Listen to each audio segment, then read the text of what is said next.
Shubor nakaslem jong unongsan Hima. Ka kenhu nile kai jong ka Khadsawphra MMA dojo kabalong kashlem ai jing hikai mixed martial arts kalawan ra buram yaga jilla da kaba lakhur artli ki takma Ksiar bat artli ki takma Rupa haka 5th India Open International Kickboxing Cup 2000 apun rio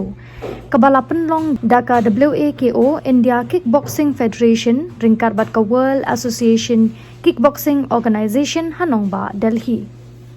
Yaki Takma Ksiar la Khur u Yalam Jingshai El Maulong haka low kick jongka junior 52 kg but ka joviality El Kinshi haka K1 jongka junior 40 kg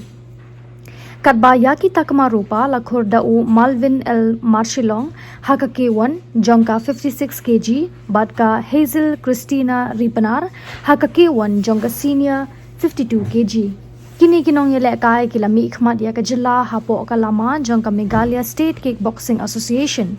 ha ka te kalimpong kabalas dang nadu ka saw hadu pratarik mentau banai laban kedo ba ka Khadsawphra MMA dojo kadai kashlem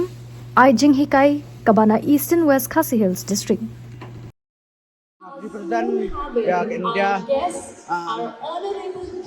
I play berok timit jonga lengba itu layo burn ini ki jing at lapo du kan niru but ngai play du ya ikut unju gala Tam klaim mai ngatrai ngam la ban poi niru but unju ru ya imai pa jonga ibala kersan nga man kapor tangkap tahi bat kumju